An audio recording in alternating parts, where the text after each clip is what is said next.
Happy days, happy days, happy days, happy days, happy days, happy days, happy days.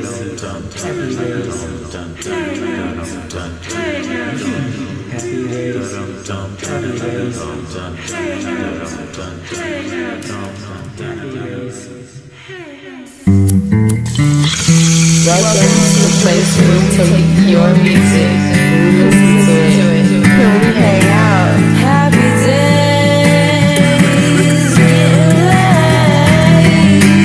roll another one, 'cause we're gonna have some fun. Don't forget to follow any of our affiliates mentioned in our shows. Roll another blunt, 'cause we're gonna light it up. Send your music in. Enjoy the tunes with me. Roll up on the screen.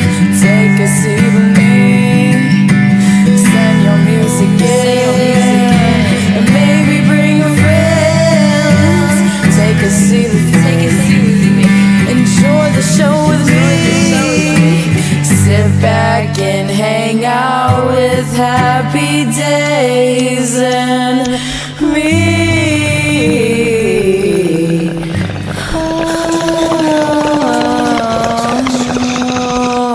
Jacob with a double styrofoam cup. Acid heavy.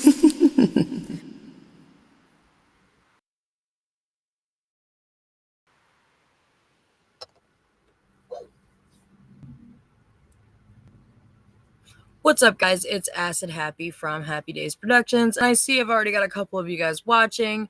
Today's episode, today's highlight, today's interview will be the first one we've had in a few weeks, and I'm very excited because we actually get to hear some music on this episode from this artist. So, without further ado, I am going to bring our guest artists on so that they can they should be popping What's up up, under everybody? me. It's DBL. How right y'all now. doing? What's up? I'm good. I want to ask you the same thing. How are you today? I'm doing great. It's Meh. been a busy Why is day, but things are going really well. It's just been nice to see all the weather warm up and the days actually get longer. Listen That's here. been great. That's good. That's good. I am very glad that it's been well for you. Thank you. So prior to the episode and tells about you, so I'm gonna ask, what's your artist name, where you're from, and stuff like that. How old are you? If you want to give some details. Yeah, of course. So my name is DBL. I've been performing as DBL since 2020. Before that, I went by the name David Black, and I performed for about, I'd say, like 7 years before that. I'm 32. I turned 33 in June. Shout out to my Geminis. And for me, like, I consider the whole tri-state my home in a way. Like, my hometown is always going to be Shepherdstown. That's where I grew up, Shepherdstown, West Virginia. I live in Martinsburg now, but it's like 20 minutes up the road. But like, I spend time in Hagerstown, do a lot of shows in Frederick, and I try to get up to the East Coast a little bit too.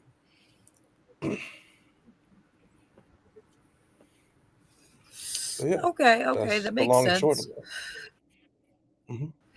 Mm-hmm. Now, just a little bit of the topic of the About Me section of this interview. I want to ask, where do you think your sound originates from? Is it unique to you, or is it up at in the sounds that you lived growing up? That is a very good question, and I love that. Oh, and thank you, T Murdoch, for the early birthday wish, man. I appreciate that a lot. My Jesus here is going to be weird. It's going to be crazy. But for my sound, I mean, like, it comes from a lot of different places. I mean, Consciously, I always felt like where I grew up was right on the Mason-Dixon border between the North and the South. So I wanted to mix like this gritty East Coast sound with like more like trap and even like dirty South sounds.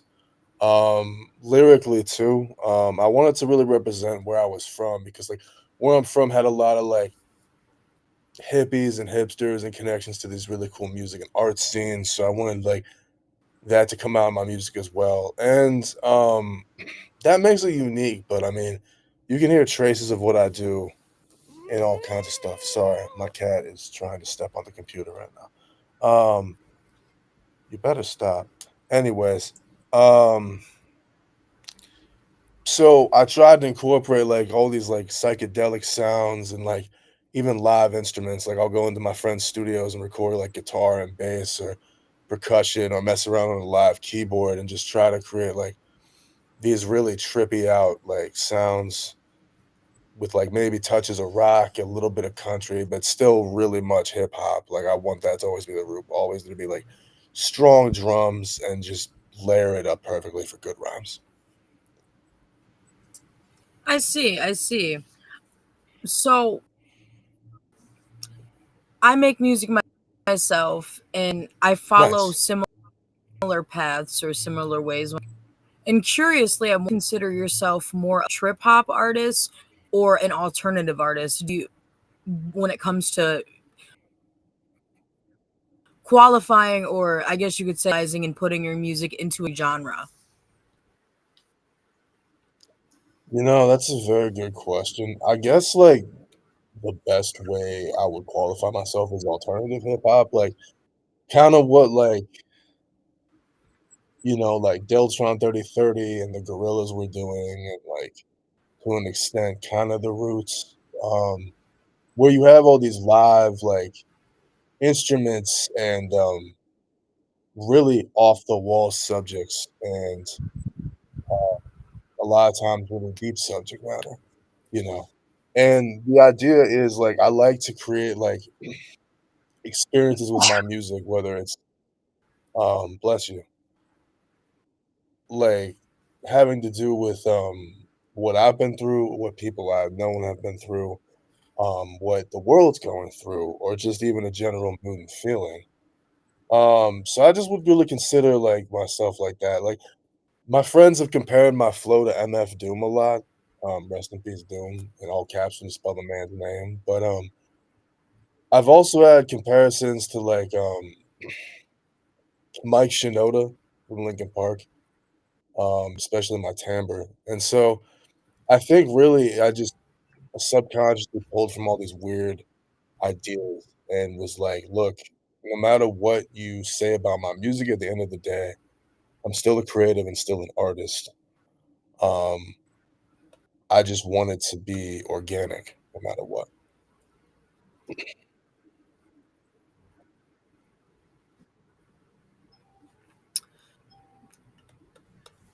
I respect that a lot. Sorry. I was trying to get the comments to pop back up over here. Definitely see that you take a lot of time and effort to maneuver and put thought into what you create, not only for your lyrics, but the Mhm. way you sound as well. Meaning, your background vocals, your backdrops for your instrumentals, etc. And a lot of Mhm. in today's generalized underground community go out and they purchase pre-made beats or beat packs and stuff like that. So it's a refreshing taste to be able to talk to an artist that takes of each project that they make, not just for the lyrics and the sound you can make with your vocals, but each individual sound that makes the project what it is. No, I appreciate you recognizing that because I'll nerd out over a drum sound or something just to make sure it's just perfect in that moment. And you can ask any of my collaborators. There are times I'll spend years on a song and just will be fine tuning it. Maybe I'll go back and re-record something. Maybe something will just there might be a software screw up and I have to recreate a beat and use different sounds. And The point to me is you just gotta embrace the chaos of that journey. But don't get me wrong, I have plenty of beats I've bought off my producer friends. I have beat packs galore. Cause when you chef something up, sometimes you don't like to always cook. Sometimes you like to eat out. That's just how it goes. Well, yeah, of course. But here's the thing when it comes to that, Hmm. you're also supporting other artists in a way. When it comes to that stuff, I know a lot of producers who trade beat packs with each other because they Hmm. also, create music in the same aspect. So I respect that a lot. It's more of a collective hustle, I guess you could say, Hmm. because you're ultimately trading your skill set with other people that in ways can qualify or quantify into money. Hmm. People sell their skill for selling their beat packs on the internet. You can go online and find all sorts of websites that you can pay to download beat packs, et cetera, directly from the producers that make them. Hmm. And then you've got so many people in the underground that cut out the monetary gain, and they're like, let's work hand in hand as artists and people together. I'll give you such and such beat pack, you can lay down such and such vocals, and I can use them to create more. You know what I mean? There's so many different ways that people can create and maneuver and build by creating stuff just to trade off like that. No, I've seen that a lot in my time as an artist. And like I always try to like work directly with other artists, whether it's graphic designers, producers, other musicians, other instrumentalists. Like I'm like, let's really work hand in hand and I'm gonna pay you what you're worth. Because I, as another creative, understand sometimes the well is really dry. Sometimes you gotta take those lumps. Um, you know, I was actually yesterday was an interesting day. So I released a new single called Nostalgia, but two of my other artist friends released projects. Super Row, he dropped The Ronin, which was his new EP, and then my dude Grim Smiles dropped a new album called Auto Cannonball, and they're both incredibly good. But Ro and I, one time we had a conversation where we talked about how hip hop kind of has to break your heart for you to get it, and I'm going to talk about that because that's the focus of what I do. And like, it doesn't have to be some big dramatic thing, but there's going to be a show you sew up and your set you bombed, or something's going to go wrong, and sometimes maybe a computer wipes out. But the weird thing about being an artist is like you gotta just do it and grow. And so like I think sometimes we grow the best with limitations. So I'll embrace the fact that like, oh, maybe I don't have a full keyboard setup in my house. I'm still gonna make beats on my computer. Um and maybe I'll trade those beats for some studio time at my friend's house. Like really that's I think when art thrives is when there's this communication and this trade of goods and services. Um but Yeah, it's tough because there are some shady people out there, and that's just the name of the game. um I agree with you have on you that ever had aspect. any negative I've experience with read that? me. Yes, yes. I've had my fair share of negative and positive experiences within the underground community.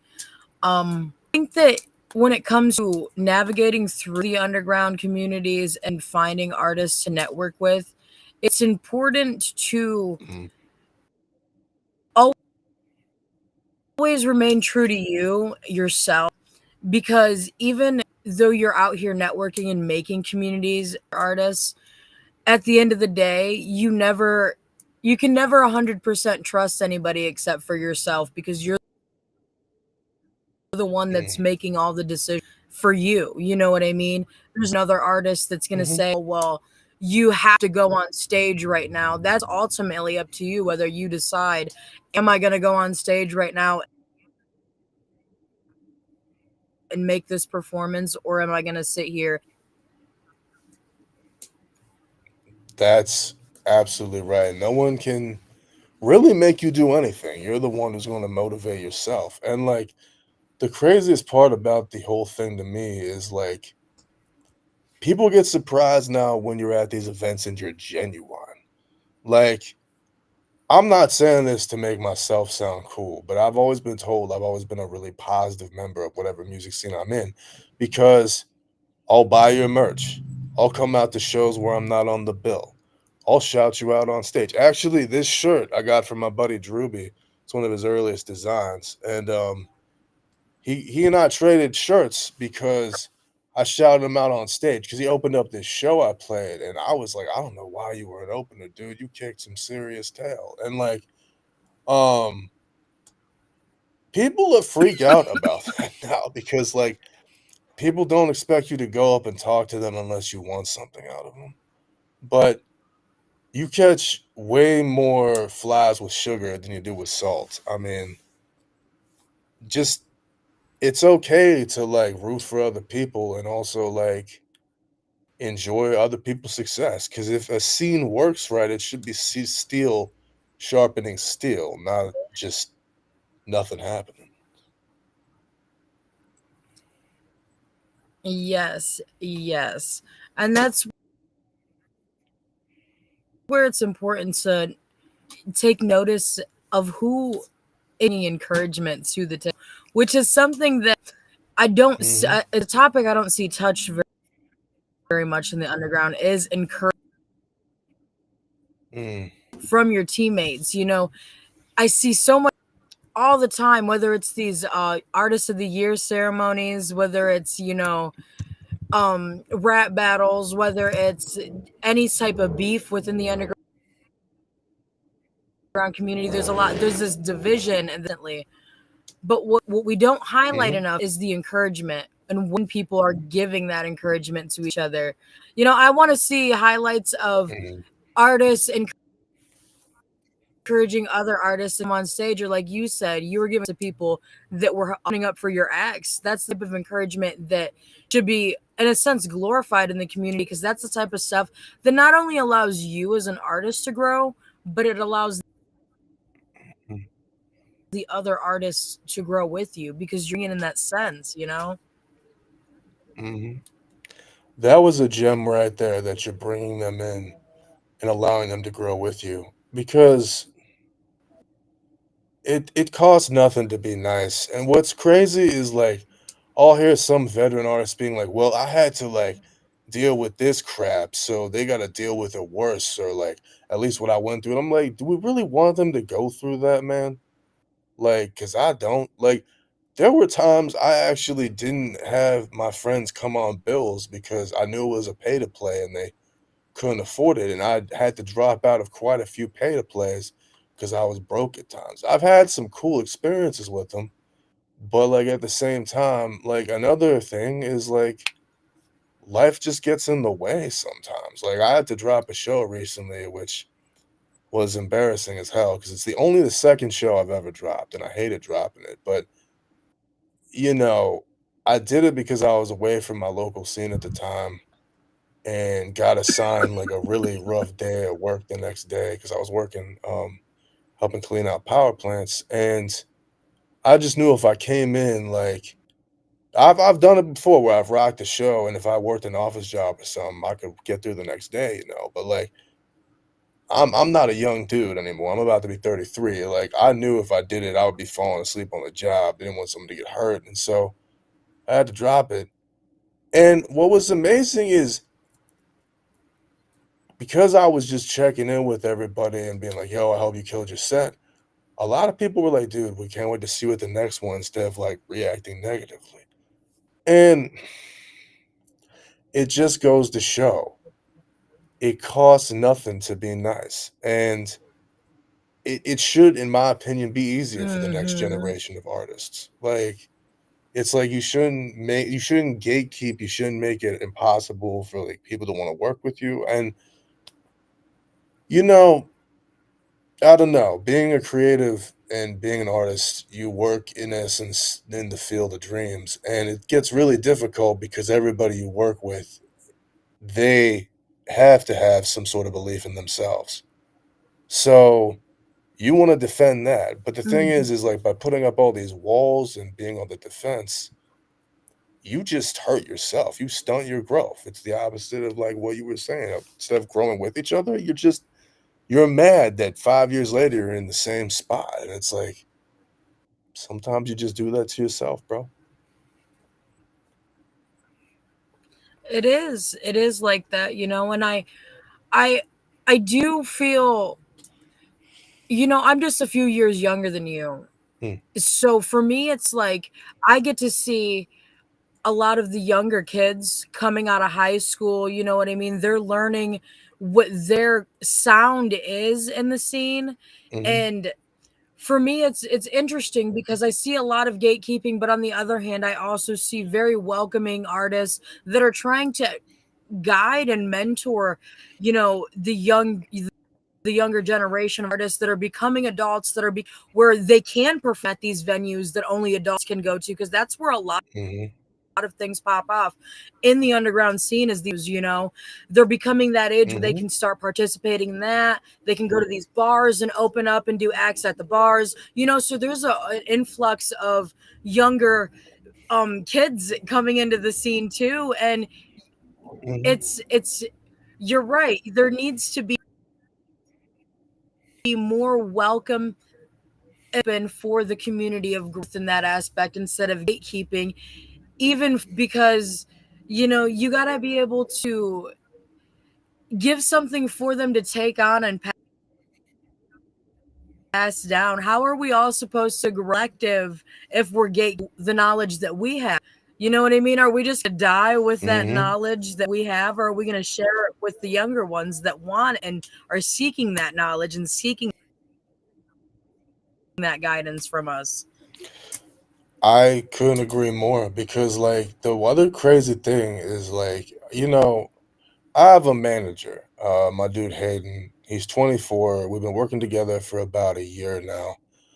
He's mostly a metalhead, but I've been getting him into like some of my favorite records. But having his perspective was one of the most frustrating moments of my musical career because he'll be honest, he'll be like, dude, this sucks. Like, you did not hit the nail on this one. And I remember there's this one song we're finishing up, and we had worked on it for years. Me and my boy Will Lopez. Shout out to Will out of Demaxian Studios in Rockville. He and I've been working together for a long time. He engineers most of my records. There was this moment where like I was like, no, dude, this song is about to be mastered. We're putting it out. I don't care what you say. And then one day, just out of curiosity, I was on my computer and I played it, and I was like, he's right, And like part of why I, had to check my ego was because I was like, oh, what's he know? But like he was his, you know, our age difference allowed him to be so brutally honest with me, and I needed to hear that. And like having a variety of people in your circle isn't a bad thing. Like I consider myself like a J. Cole, like a middle child, where it's like the younger cats like me because I'll listen to their perspective, but the older cats like me because I still like to do things by the book. Like I don't perform over my vocals. I write all the time. I try to do everything like freestyle, cipher, like include a mix of everything in my rhymes. I've learned production to try and be a better student when I'm in the studio. And so it's all good stuff, but it's like I feel as if like you also have to be careful because like here's an example. One day, one of my younger friends, SP the Great, shout out SP the Great. He's a really talented rapper. He and I have a bunch of songs together. He was talking about how he wanted to get off Spotify and just sell directly through Bandcamp. And I agreed with him because, like, first of all, streaming services just, hit the jugular on every artist. But I told him don't delete Spotify because that's the easiest way to share your music. And he had way better Spotify numbers than I did. I was like, dude, you're killing it. Don't give up now. Meanwhile, the next day, one of my other friends, he's an MC based out of Frederick. He calls me up and he's like, dude, I think you should delete your Spotify and just sell on Bandcamp. And I'm like, what do you mean? He's like, well, Spotify scalps artists, blah, blah. And I'm like, it does, but how are you going to share your music on average these days? Is it easier to pull open my Spotify and just hit play or send a link to somebody, or have a backpack of CDs when no one has a CD player in the year of our Lord 2025? And to me, the answer was do both. Like, because number one, you want your music to be accessible, but number two, if Spotify showed its shares tomorrow, it could just be wiped out your whole musical legacy. So you should have some insurance, get some physicals made of your music, make merch. Like, but if you don't do both, you're just stabbing yourself in the back, but in a different way. And I was like, how do I get both sides of this scene to listen to me for 5 seconds? Like, it's like, that's all. The thing is like, you gotta like understand that gatekeeping only hurts other people. And at the same time, like, you gotta trust yourself, because it's like both the older artists and the younger artists, and even the artists you're in your age bracket, will say just about anything just to be heard. So it's a tough game to balance.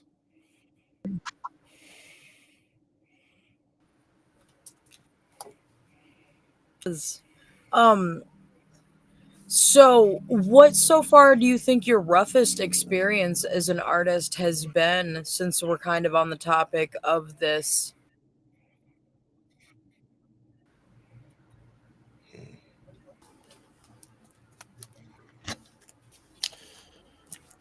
Man, my roughest experience as an artist,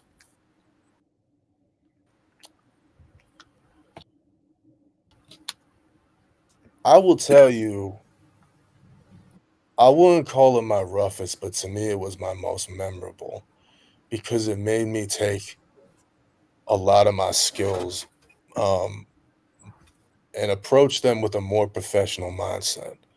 Um, Back in 2015, I opened up for Freeway. I don't know if you were familiar with him at all. I am not. Okay, let me break him down. So Freeway was part of the original Rockefeller Records, like Jay-Z's record label, and he was like Oh, just okay. legendary for like, yeah, he's a little bit of an older rapper, and like it was supposed to be him and Corey Guns that night. Corey Guns had to drop out, but it was just my first show in Ohio. It was on the other side of West Virginia. I drove upstate at my buddy's house, went and did the show. First of all, they booked like 50 other artists on the bill that night. So it was like 3 to 4 hours before I performed. But I Oh get a shit. spot to perform right before him. Now, back then, it was still like CD drives were more widely available, and I'd had bad experiences with losing my USBs. So I brought my beats on a CD. I gave them to the DJ, and I go to start rapping my first verse, and it like skips.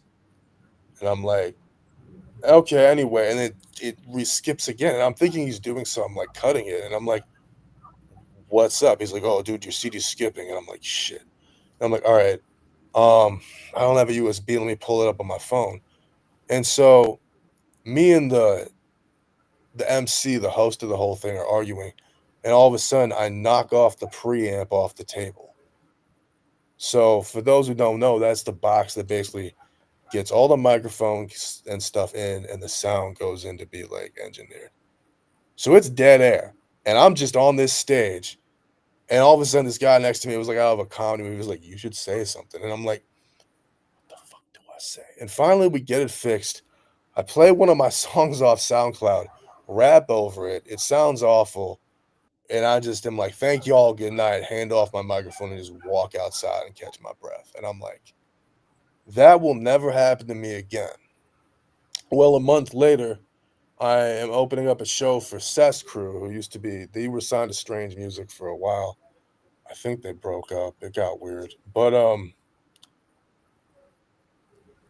my CD starts skipping during the last song. So I tell the DJ, yo, just shut it off. I got this. And do my whole last verse and last chorus a cappella. No beat, nothing. Um, so that felt cool. But then fast forward, last summer, I'm opening up for my buddy Black Lotus show in Baltimore. And I had two more songs left on a four-song set. Someone tripped over a preamp cable and it goes off. And I was able to do my last two songs a cappella. Nothing.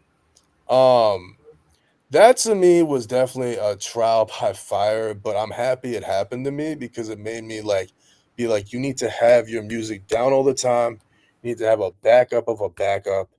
Like, don't fuck around. That could have been even worse, and it was already pretty bad.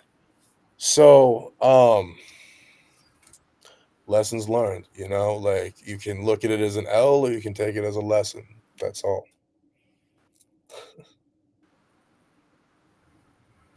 That's actually getting into the question that I was going to ask. What did you learn about yourself during this experience? Number one, that I'm committed to the bit because I didn't want it to be any on stage freak out. I wanted things to be as in control as possible. And every single time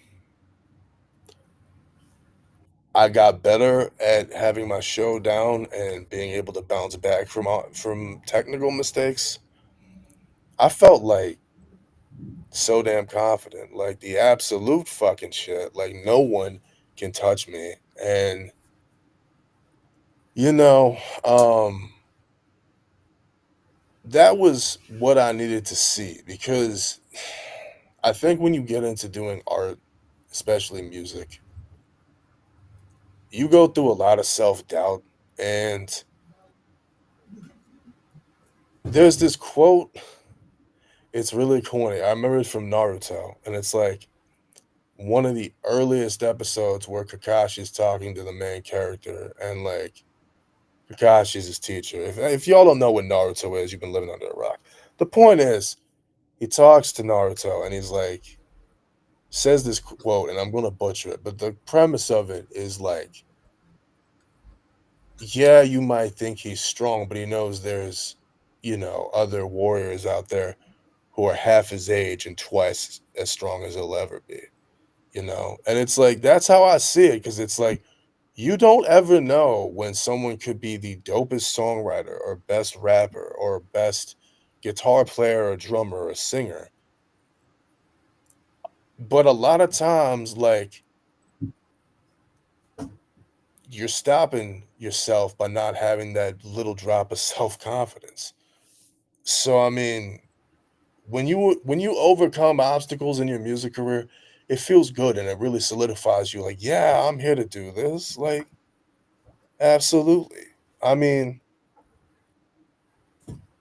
it feels good to go and play a bigger stage when you've played like concerts with nobody at. It feels good to watch a song do well or like somebody recognize a song that you thought nobody like cared about. It feels amazing. And who's that with you? This is Moochie. Oh, word. She, My she's cat my Mims is still, baby. yeah, they are our babies. She's like curled up asleep, otherwise I'd wake her up, but she's been really pissy with me lately. But like learning from your mistakes is major. And why I emphasize that is I see a lot of younger artists, they'll do a show and it won't go well or something. And then I'll never hear from them again. And it's like, dude, like I know sometimes things can suck, but don't give up on it just because it sucks. Definitely. Um, it's all about growth. The more effort and time you put into something, the better it will get. Hmm. This is my 70 70 7th podcast episode, and you can see the episodes from the first one on YouTube. As I grow and I develop and I actually get more equipment to make it a better show, you can see how I enhance from it literally sucked, and it was not something that you'd want to watch at first, but people watched and they supported, and I've made it something that people actually can, you can see the comments, you can engage with it, people get interviews, and it's actually set up in a proper in a proper setup. Hmm. It's I like I understand what that. kind of art it is, a podcast, a song, it's all about effort and how much time you put into it and how much you're willing to grow. And listen, shout out to the podcasters. Like, congratulations on 77 episodes. I feel honored to be number 77. Um, I Thanks. no, And absolutely. I congratulations on being number 77. feels pretty badass. I can't lie. I mean, I have respect for it because I actually co-host my own podcast. It's called Beats, Bars, and Banner. We're actually wrapping up season 2 this weekend. Um, and I'm excited for that. But like sometimes I think I've put in more work on the podcast than I have a song ever in my life because we're always doing edits and adding new stuff and just trying to make it fun. This season we started having guests and it was a great dynamic. But no, shout out to all the podcasters, whether it's been my dude Straight Savvy or my friends over at High Country Media. Those are two of the podcasts I frequented. Like I've always had a good experience with y'all, and like the podcast community is a really beautiful thing. And I want to like introduce everybody to everybody and just have people keep working. Like I'd love to have you on our show, to be honest. I'd absolutely go on. My favorite thing is not hosting is not hosting podcasts. Fair. So it sounds weird, but it's an ongoing joke because I'm a better guest than I am a host, and Mhm. I've had a lot of people say that I stutter less and I talk more smoothly when I'm a guest as Mhm. when I'm a host. Word. I get that completely. I mean, I actually think I'm the opposite. I think I'm a better host than a guest because, like, even if I have like just a little bit of structure in front of me, I can like play off the jokes real quick and make it look good. But when I'm a guest, sometimes I'm like, that's why I was hitting you up before this. I was like, all right, topics, ideas, like let's keep the like creative juices flowing because I don't want to show up here and be like, ah. So like, yeah, it's weird how they make hot dogs or some bullshit like that. Yeah, no, I actually have a whole thing that I go through for my questions, and we've pretty much hit about, I think we're on 14, Wow, and we've through through topics we I slip the questions in through the topics. I So I like that. bounce around and I kind of I and I just yeah, I try to like keep it, you know what I mean? Keep it interesting and Hmm. keep it on topic, but also in a sense able to fit it in where it sounds good. Because you don't have to do them in order. As Yeah, long as you can fit it in there while you're on a specific topic and then flow into another topic, which will ultimately lead you into the rest of your questions. that is absolutely true, and that's just about being conversational with it completely. And that's part of developing your own interview style is being like, okay, well, Mm, that actually brings us it to this definitely point. is. It's I don't know. Like to me, it's like we were talking about watching our growth and improvement. I laugh at some of my oldest songs. I laugh at like some of the really bad outtakes from my earliest podcast episodes. I look at some of my old music videos and cringe so hard. I think my stomach could create a neutron star. But like Another quote I've always liked is from Adventure Time with Jake the dog, where it says, "Sucking at something at first is the first step to getting really good at something." And it's like, it's such a dumb little quote, but sometimes I just think that, like, if I'm having a hard day at a new job or at work in general, or like I've been working all night on just getting, every producer says it, getting a snare to sound right. I'm just like, you know what? It might have sucked, but we're going to grow from it. And then maybe we need to hit it the next day, but at least we do it. Right, right. And it's always okay to take time to learn how to develop things and such. Mhm. So we're actually going to do a super big topic shift. I get into the fun and personality portion of this. We've covered like real talk, we've Hell yeah. covered your growth and your passions and such. Um Hmm. Hmm. and you've answered all those questions on your own. I didn't even really have to outright ask a lot of them. Uh Like I said, I'm an open book. but this next question is interesting. If you were a color, or not if you, this is supposed to say if your sound was a color, Uh, or your albums or your EP specifically, if your sound was a color, what color would your musical sound be? man. Um, I'm gonna be real fucking bougie and say it'd be aquamarine. And Aquamarine, that's that's interesting. and it's weird, but that's the first color that pops into my head. And I think it's just because, like, aquamarine is like a mix of different hues of blue and green and stuff. And like my music, I try to have it like cover the whole gauntlet. You have, political songs, breakup songs, songs about wanting to give up, songs about feeling like you're the shit, um, ignorant songs, deep songs. So it's more like a body of water, but like for some reason I just wanted to really represent like brackish water where like the salt water meets the fresh water and mixes because you have a little bit of everything. That's my story and I'm sticking to it. I like it. Like it, and I can definitely.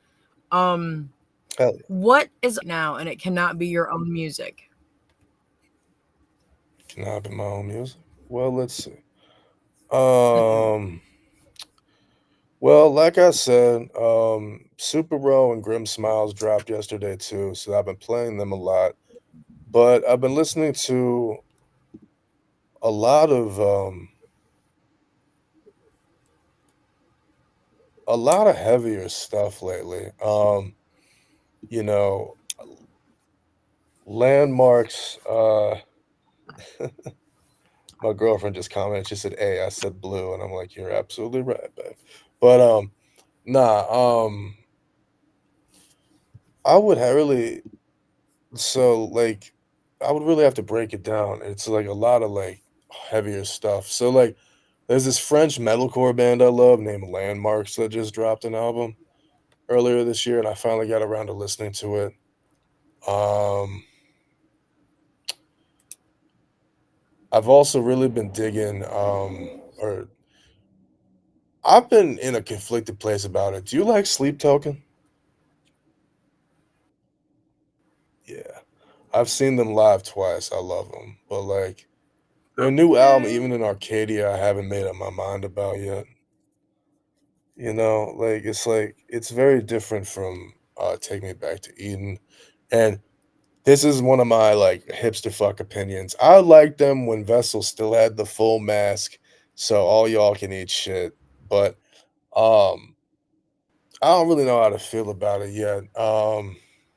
I've also been bumping my friends in Killer Society's new album, Upon the Tree of Woe. It's heavy as hell, but it's so fun. they're like trap metal. And you know, I've also been listening to a lot of old school new metal lately, like a lot of like Korn and Deftones and stuff. Um, I don't know. I've been like thinking Okay, about a lot about okay. like I where like I want to Deftones. I take don't steps. really.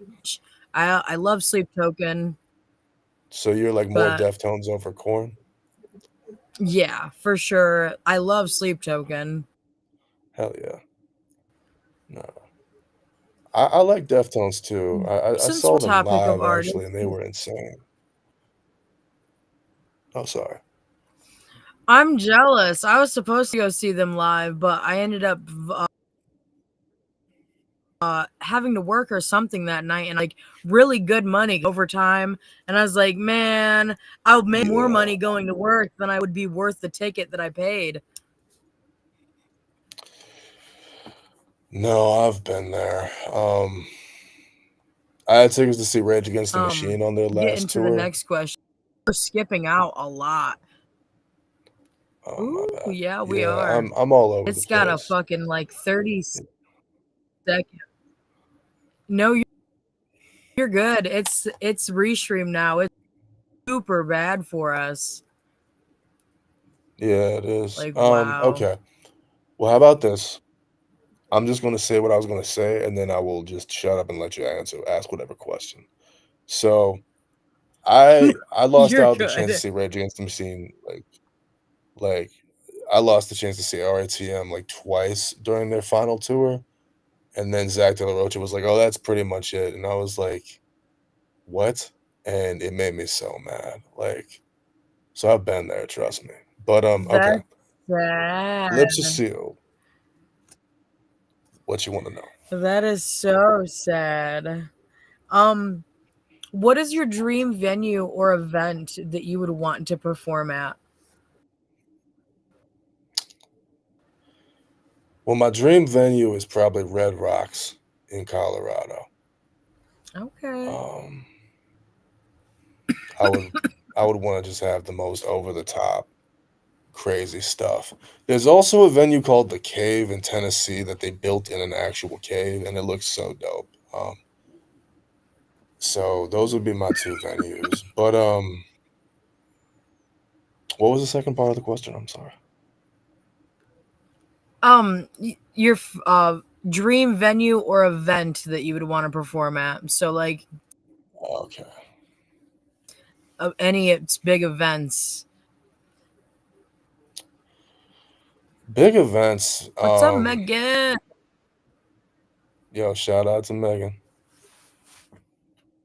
Um, I would really want to perform at like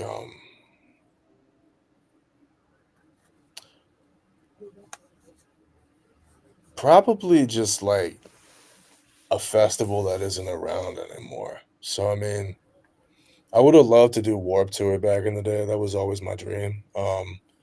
Actually, my engineer Will, his old band played Warp Tour, and I always pick his brain about Warp Tour stories because it was like a really random year he went. Like they had like CKY and Memphis Mayfire, and just that alone just shows you the gauntlet was crazy. But I would have loved to play a Warp Tour. I also really regret as a fan not going to go see Absol's These Days tour in 2014.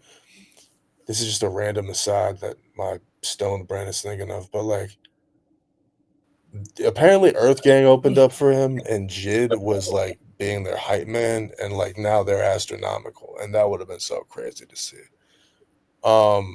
But those would be my things. My dream venues would be Red Rocks or the Cave, and my dream event would have been Warp Tour. And Heck everyone's got a yeah. story about like shows they should have gone to, and it will never not suck.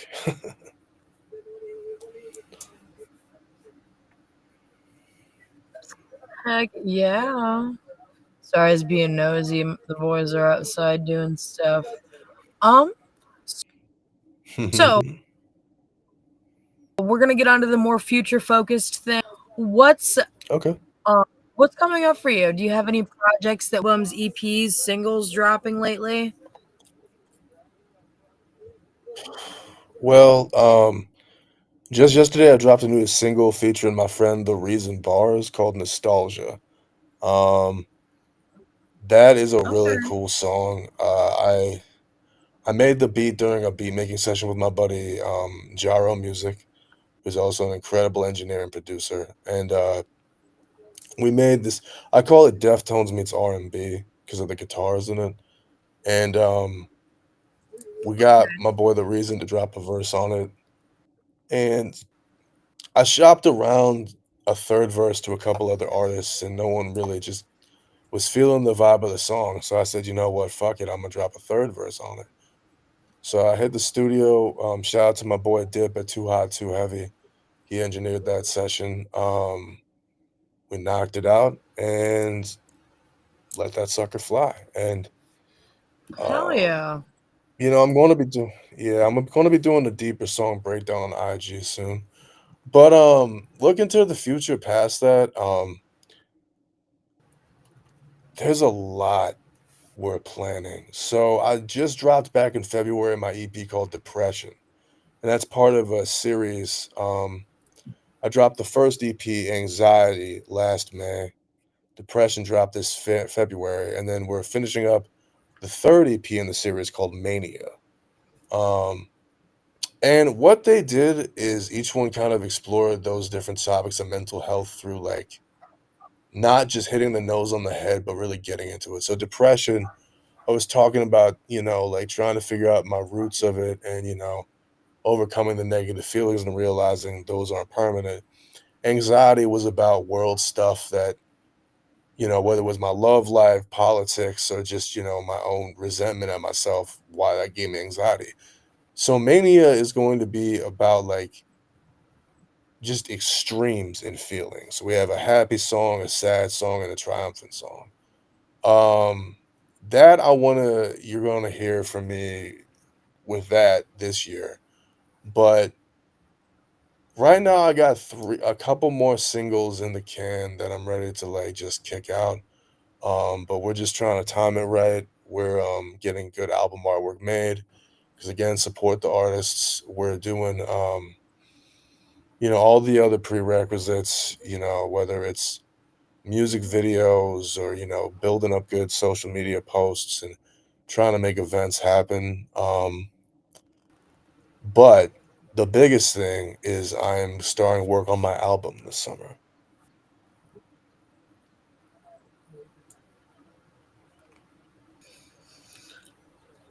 So you've got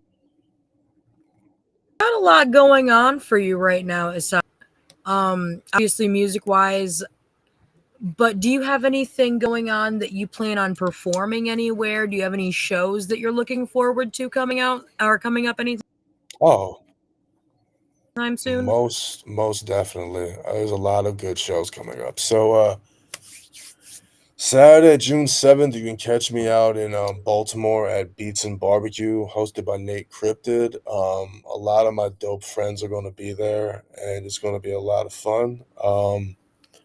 That's kicking off June 7th. In July, I'm doing kind of a mini tour where July 11th, that's a Friday, I'm performing at Half Baked Brewery in Columbus, Ohio, as part of a festival. And then that Saturday, I'm performing in New York, Pennsylvania, for a medical marijuana show.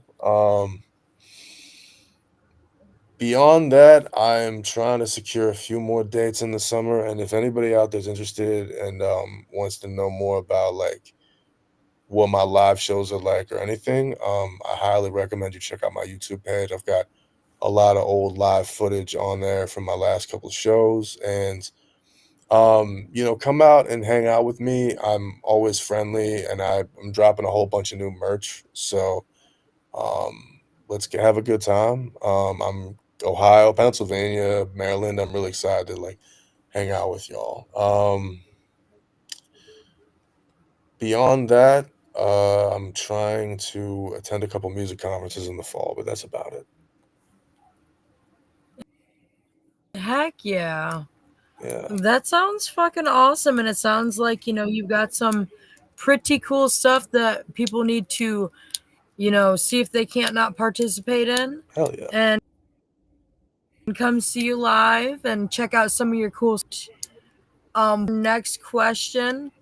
What advice do you want to give to the younger and newer generation of artists coming into the scene? Oh man. Number one, don't give up. Um, you take a break, put a song on the back burner, maybe have to restart, but don't give up. Being a creative is a crazy journey, but whether it's you're writing a book, you're starting a podcast, you're recording a song, it's amazing. Number two, opinions are like assholes. Everybody has them. Uh, some people are going to be real blunt with you. Others are going to put it down gently. 9 times out of 10, the ones who are being blunt actually might be saying what you need to hear. You just don't want to hear it. Um, my last piece of advice would be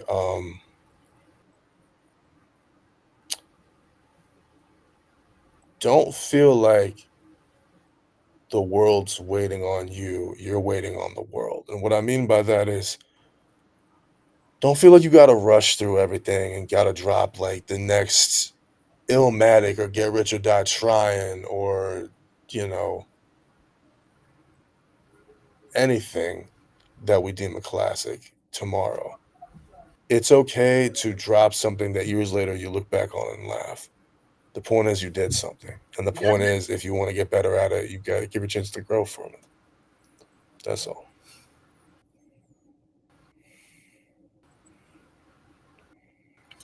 Definitely. Sorry, my boys are done yet. Stuff like, I get you completely.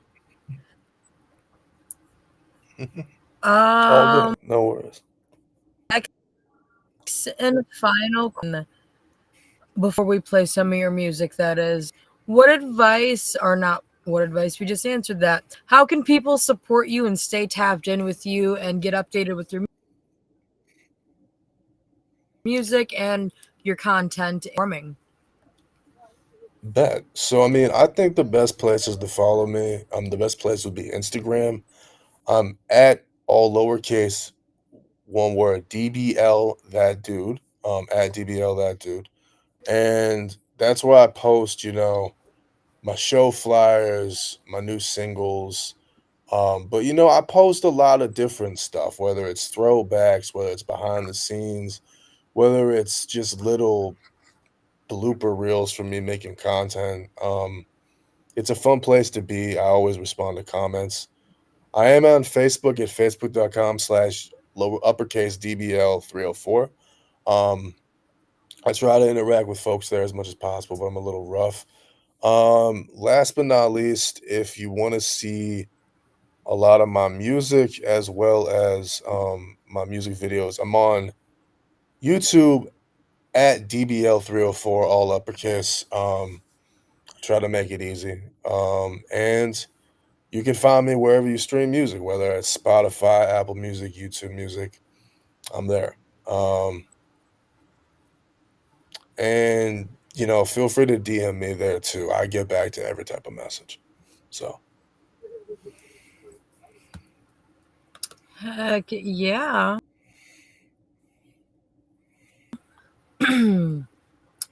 And you're welcome to run some of your songs, and I'll bring that extra screen up for us so that you can. yeah, let's do it. All right. So this is my new single I just dropped yesterday called Nostalgia, and I just wanted to play it through for you guys. Let's get it. Listen. Right. They say life is some sort of journey, but sometimes you just gotta stop and look around. It gets crazy. No Frank Ocean, the nostalgia's on ultra. No MK, the things I think are hard to comprende. The last 30 plus have been full of running amok and raising havoc like a spasm when you're flirting with your crush. I will say it gets better, but before that it gets worse. That's okay though. Fuck the world, it's perverse. The powers that be wanna make you so weak and make your future as bleak as a charred black hearse. But don't get me wrong, there's power in being the underdog and not letting the things inside eat you alive like hogs. You gotta light the feeling to ignite the healing, cause if you fight the feeling, it makes the spite appealing. And heightened feelings are alive and reeling so loud. When the BS doesn't let me rest, I write the feeling down. Cause all the tests life gave me in the world that tries to face me seem to be the things that make my heights sky high, no ceilings.